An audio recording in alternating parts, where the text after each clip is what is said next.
Salut à tous, c'est Hugo Mouton. On se retrouve aujourd'hui pour une nouvelle vidéo, sur les Grands Prix, parce que c'est un doubleheader, le dernier doubleheader de cette saison. Les Grands Prix de Las Vegas et de Abu Dhabi. Donc le dernier, comme je vous ai dit, qui sort une semaine après la fin du Grand Prix d'Abu Dhabi. Parce que j'ai eu un petit problème pour faire la vidéo, je suis retombé malade.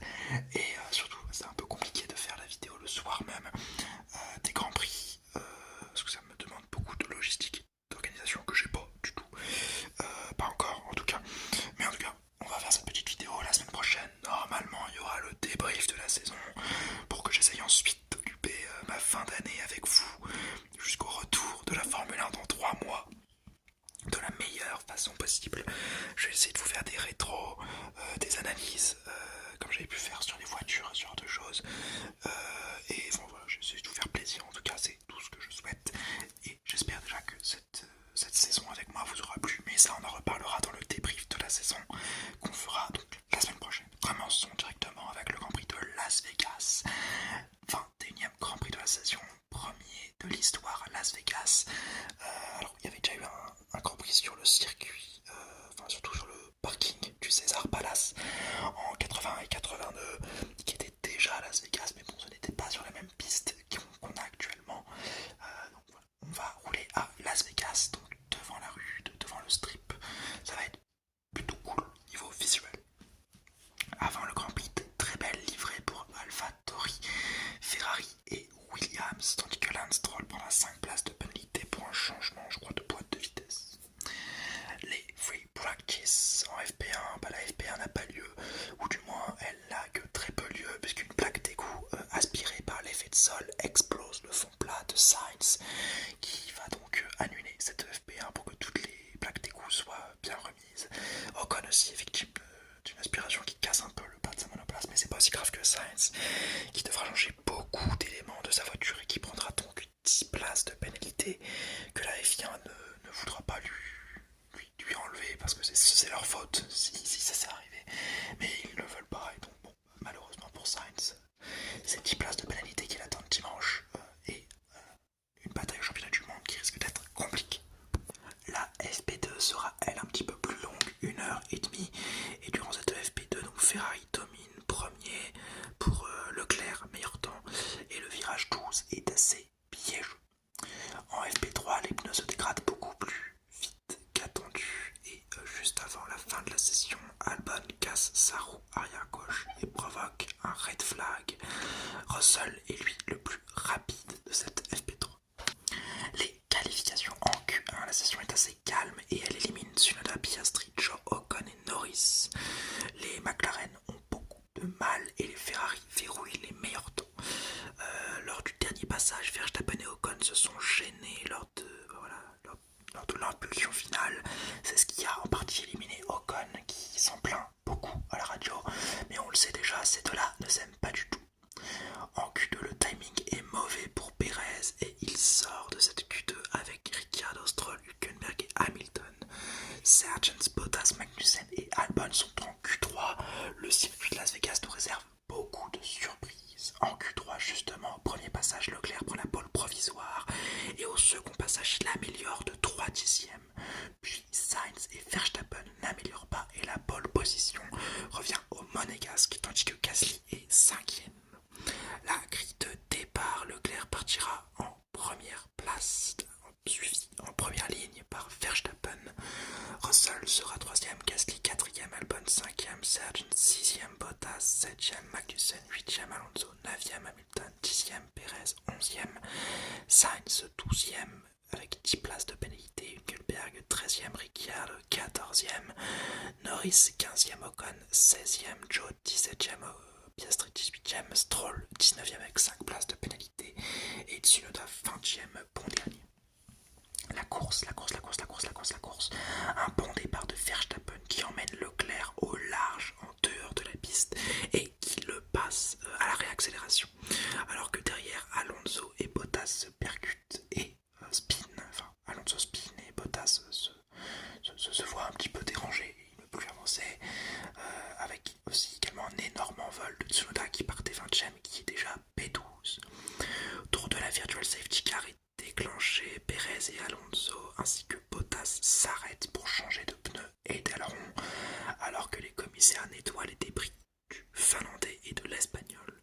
Sainz, quant à lui, est 17ème, étant donné qu'il a également spin au tour 1, au virage 1, en percutant une Mercedes, je crois. Donc voilà, sa course qui partait déjà très mal va encore moins bien. Au tour 3, la safety car est déployée et à la relance, Norris, par la réalisation, nous montre que Norris s'est encastré dans le mur de l'échappatoire du virage 12. Le pneu arrière gauche en moins et il l'a perdu dans le virage 11 et il a râpé tout le mur en perdant le contrôle et en manquant de ramasser Piastri au passage. C'est une erreur du pilote McLaren, totalement. Il a eu un sous-virage, il a mal maîtrisé sa voiture, il s'est mangé le mur derrière et derrière il râpe le mur comme je le dis et il vient s'échouer au virage 12. Heureusement qu'il tape pas Piastri, sinon ça aurait été une grosse catastrophe pour les deux McLaren. Au tour 7, la safety car s'efface et Verstappen relance plutôt bien en fumant un petit peu Leclerc. Tour 8, joli dépassement de Hamilton sur Tsunoda au virage 2 et Verstappen lui est pénalisé de 5 secondes pour son dépassement au premier tour sur Leclerc en dehors de la piste avec lui. Donc voilà, les commissaires n'ont pas accepté ça, ils lui mettent 5 secondes. Tour 14, Ocon attaque la Williams de Sargent et part en chasse de son coéquipier Albon. Il est d'ailleurs imité par Piastri et Hamilton au tour 15 qui dépasse le pauvre américain qui ne peut rien faire à domicile. Tour 16, Leclerc a rattrapé Verstappen et Russell lance la vague d'arrêt au stand tandis que Leclerc passe au même tour Verstappen qui ne s'est pas réellement battu puisque après s'être fait dépasser au DRS, il pite et effectue sa pénalité. Hamilton et Piastri, eux, se touchent dans les derniers virages, résultant de 2 crevaisons. Piastri, lui, peut s'arrêter directement parce que le stand McLaren a directement décelé la crevaison. Mais Hamilton, c'est pas le cas et il fait un tour entier avec un pneu crevé avant de ressortir dernier après son arrêt. Une course un peu cachée pour Hamilton. Tour 22, Leclerc pite pour des durs et ressort 3ème. Il est bien parti pour une stratégie à un seul arrêt. Et au tour 24, c'est Sainz qui est passé par Russell et Verstappen. Verstappen qui cherche à attaquer Leclerc 2 secondes devant lui. Avec Russell d'ailleurs. Tour 25, contact entre Russell et Verstappen qui sont en chasse du monégasque.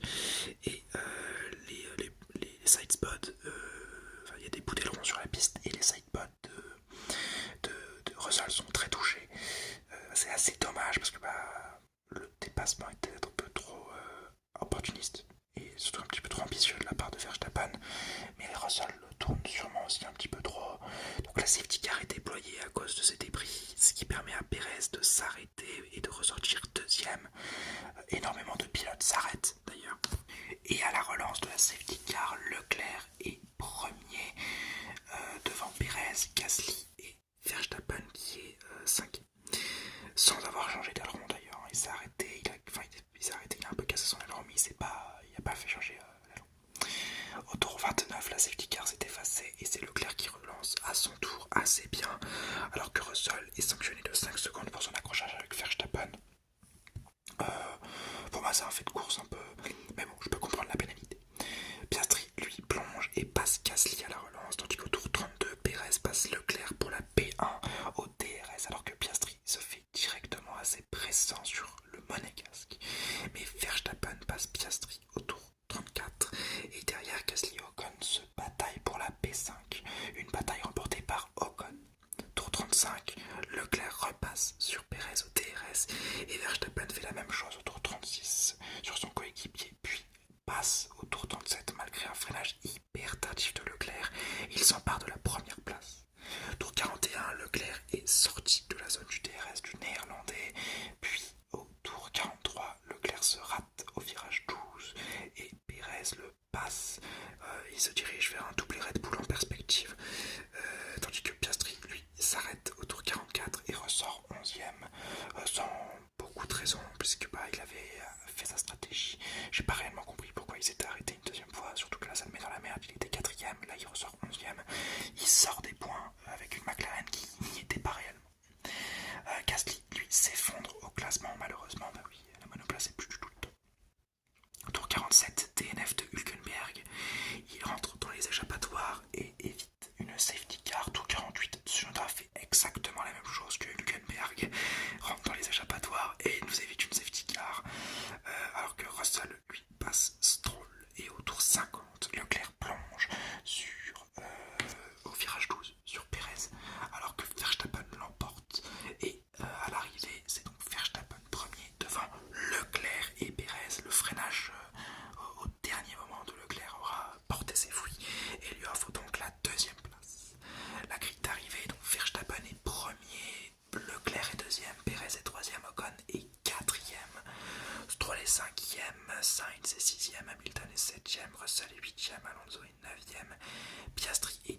assez bon sur ce week-end en général.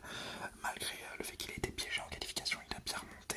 Il finit P3 et il finit surtout deuxième au championnat du monde pilote. Pas mérité du tout quand on voit sa saison. Mais bon, il a la voiture pour, c'est normal, il finit deuxième. Pour Ferrari, Leclerc a été sublime, tandis que Sainz a été très moyen durant tout le week-end. Il termine uniquement 6ème. Bon, il évite la casse parce que Russell est 8ème et Hamilton 7ème, donc ils sont derrière lui. Il permet à Ferrari de se rapprocher de Mercedes au championnat constructeur, et c'est ce qu'on lui demande. Mais il n'a pas été à 100% tout le week-end, ça se vu. Piastri, lui, a été très surprenant, comme je vous l'ai dit. Cet arrêt, c'était un peu bizarre. Bon, au final, il finit avec 2 points, mais c'est pas du tout assez. Surtout vu le standing de la McLaren, même si ici à Las Vegas, il était visiblement pas très à l'aise. Gasly et Ocon, les destins opposés, une qualification géniale de Gasly pour finir au final hors des points, et une qualification à chier de Ocon, dérangée par Verstappen pour au final finir 4ème et rapporter de très gros points à Alpine. Très marrant comme chassé croisé. Enfin, ça dépend pour lequel des deux on parle. Williams, on y a cru, pas une qualification exceptionnelle, 5ème, 6ème, Sargent en Q3, à domicile exceptionnel, et au final ils se sont effondrés en course. Malheureusement pour eux, les Sargent terminent avant-dernier de ceux qui ont terminé la course, lorsque Albon n'était pas très performant. Un peu triste pour les Williams. Et au final, on va parler de Las Vegas, donc une piste pas trop mal, une très mauvaise organisation, vraiment horrible. Les bouches d'égout, ça nous était arrivé en 2019 à Bakou, et déjà à l'époque on avait bien gueulé. Putain, c'est pas possible de se dire bon on va faire un Grand Prix de Formule 1, mais on va oublier de bien vérifier les trucs. On va oublier qu'en fait les voitures ont de l'effet de sol, et que l'effet de sol ça fait soulever les trucs. C'est pour ça qu'on a eu le marsouinage, c'est pour ça qu'on a eu plein de trucs dérangeants avec ça. C'est honteux vraiment. Mais bon, ça c'est un peu occulté par le fait qu'on a eu un beau week-end, excepté la Q1, enfin la FP1 pardon. On a eu une FP2 et une FP3 plutôt cool, des qualifications assez cool, et une course pas trop mal avec des dépassements, du spectacle, toujours un peu trop TRS, mais bon, on va pas s'en plaindre. C'est pour ça que je vais attribuer un 14/20 à ce week-end, que je vais donc descendre à 12/20 à cause de cet accident avec les bouches d'égout. On passe au Grand Prix d'Abu Dhabi, le 22e Grand Prix de la saison, au calendrier depuis 2009, si je dis pas de bêtises. Très souvent remporté par Red Bull et Mercedes. Alors Mercedes d'ailleurs qui re-signe avec McLaren jusqu'en 2030. McLaren sera équipé du moteur Mercedes jusqu'en 2030. Vu la saison pas trop mal qu'ils ont fait, c'est tout à fait compréhensible. Et on fête malheureusement le malheureux anniversaire de la fin de la Formule 1 pour Franz Tost, le patron de AlphaTauri, anciennement Toro Rosso depuis 2006 ou 2007, si je dis pas de bêtises. C'est un grand patron, un grand bonhomme de la Formule 1 qui mérite une retraite. Sa retraite en tout cas sera bien méritée. Il aura laissé une très belle trace en Formule 1. Les free practice, en free practice, Hadjar prend la piste comme Théo Pourchère, Robert Schwarzman, Oliver Berman, Trukovic, Jack Doohan, Dennis, le champion de Formule électrique, Pato Howard, le pilote McLaren, Frédéric Vesti et Jack O'Sullivan. Donc vraiment la FP1 des rookies. Red Bull n'a mis aucun pilote titulaire ce week-end en FP1, c'est Jack Dennis et Isaac Hadjar qui ont coulé. D'ailleurs Hadjar ça a dit à la radio qu'il n'était pas au maximum des performances, qu'il n'était pas assez confiant pour ça. J'aime beaucoup Hadjar. Donc ça fait plaisir de le voir rouler en Formule 1, j'espère que l'an prochain il fera une très bonne saison de Formule 2. Doohan manque de rentrer dans Sargent d'ailleurs qui a mal été prévu. Donc ça nous fait une session pas trop mal avec beaucoup de rookies. En FP2, Sainz se sort en perdant l'arrière et casse dans les Tech Pro. Hülkenberg d'ailleurs va aussi taper dans le mur, provoquant un nouveau red flag durant la session. Et c'est Leclerc qui sera le plus rapide devant Verstappen et Norris. Norris et Verstappen dans cet ordre, voilà. Et en FP3, donc c'est beaucoup plus calme, il Russell est le plus rapide devant les McLaren. Voilà, on peut passer tranquillement à la Q1. En Q1, pas mal de temps sont annulés et Sainz est éliminé avec Bottas, Joe Sargent et Magnussen. Les Alpines passent de très peu. En Q2, c'est Hamilton qui est laissé sur le carreau avec Ocon, Stroll, Albon et Ricciardo. Piastri passe avec Gasly de très peu. Et en Q3, au premier passage, Verstappen prend la pole provisoire à 3 dixièmes de Norris qui est deuxième. Au second passage, Norris glisse un tout petit peu trop dans le secteur 3, permettant à Leclerc de prendre sa deuxième place, alors que Verstappen n'améliore pas, mais reste en première position. Il conserve sa pole. La grille de départ, Verstappen partira donc premier, Leclerc sera deuxième, Piastri troisième, Russell quatrième. La glisse de Norris lui vaut la cinquième place. Tsunoda sixième, impressionnant. Alonso 7ème, Hülkenberg 8ème, Perez est 9ème, Gasly est 10ème, Hamilton 11ème, Ocon est 12ème, Stroll est 13ème, Albon est 14ème, Ricciardo est 15ème, Sainz est 16ème, Magnussen est 17ème, Bottas est 18ème et Joe est 19ème et Sargent est 20ème. La course, avant la course, on peut le dire. Théo Pourchaire est champion de Formule 2, je suis trop content. On repasse à la course tout de suite. Bon départ de Leclerc, mais Verstappen enroule mieux à la sortie du premier virage et garde la tête de course. Leclerc ne s'avoue pas vaincu et attaque le néerlandais de multiples fois pendant le premier tour, mais Verstappen reste en tête. Au tour 3, Perez passe Hamilton et au tour 5, Piastri et Russell bataillent pour la P4. Au tour 11, Russell passe le jeune australien et au tour 13, Alonso lance la vague d'arrêt au stand.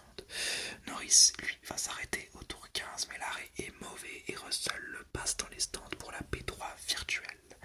Tour 17, Verstappen pit, laissant la P1 à Leclerc et il ressort 7ème. Le Grand Prix est vraiment nul, il est soporifique au possible. Je déteste Abu Dhabi, vous le savez, si vous écoutez mes vidéos depuis un petit peu de temps, c'est vraiment le pire circuit de la saison avec Sochi. Heureusement que Sochi n'est plus là. Au tour 44, et oui, on a fait un plomb du tour 17 au tour 44, tellement il n'y avait rien pendant 30 tours. Pit à nouveau de Verstappen qui ressort P1 devant Leclerc qui s'est lui arrêté une seule fois, mais il est déjà à 5 secondes. Tour 46, Alonso et Sainz bataillent pour la P8 en piste et la P4 au championnat du monde.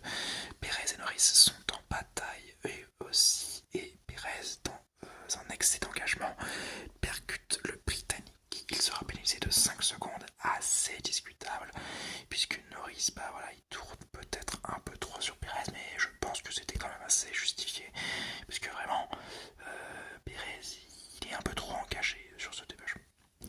Tour 57, Sainz pit pour respecter l'obligation des deux gommes différentes. Hard, il était, donc il pouvait pas faire finir la course en hard. Il pouvait le faire physiquement, mais réglementairement parlant, il n'avait pas le droit. Et il ressort 15ème, il n'aura donc pas pesé dans la lutte au championnat du monde pour Ferrari et Mercedes. Malheureusement, Ferrari attendait une safety car pour le faire pit, ce qui était un beau pari, mais bon, ça marche pas. Leclerc, lui, se donne à fond jusqu'au bout. Et il va même laisser passer Perez en P2 en sachant qu'il est pénalisé de 5 secondes pour ralentir Russell pour qu'il ne finisse pas P4. Mais la manœuvre échoue de très peu, je crois même pas de 5 dixièmes. Et Russell passe la ligne P4. Donc en course, mais P3 à l'arrivée, puisque la pénalité de Perez le fait monter d'une position. Devant eux, Verstappen est premier après 58 tours et Leclerc est donc deuxième malgré le fait qu'il ait laissé passer Perez pour essayer de s'aborder Russell et de faire gagner la P2 au championnat constructeur à Ferrari, ce qui n'aura finalement pas marché, malheureusement. Grille d'arrivée, Verstappen est premier, Leclerc est deuxième, Russell est troisième, Perez est quatrième, Norris est cinquième, Piastri sixième, Alonso septième, Tsunoda huitième, Hamilton neuvième, Stroll est dixième, Ricciardo est 11e.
saison, tout de même.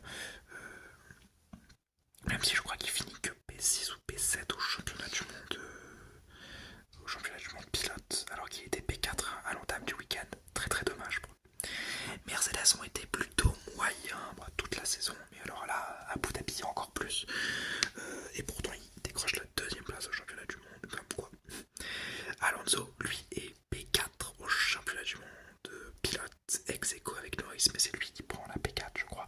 Bravo à lui pour cette saison sublime, exceptionnelle, qui a été mal récompensée en milieu de saison et en fin de saison, et qui au final se termine plutôt bien. Et pour parler donc du Grand Prix en lui-même, il a été soporifique. 8 sur 20, voilà. Une piste que j'aime pas, vous le savez, pas d'ambiance. Vous voyez, peut-être là, il y a certains fans orange, certains fans de Verstappen qui mettaient un petit peu d'ambiance. Mais à part ça, pas grand-chose, pas trop de bataille en piste, à part le coup stratégique de Leclerc qui a voulu ralentir Russell, il n'y a rien eu. Bon voilà, c'est vraiment pas une piste que j'aime. Le seul beau Grand Prix qu'on a eu, c'est les Grands Prix où il y a des Title Decider en 2010, en 2014, en 2016, en 2021. C'était un beau Grand Prix.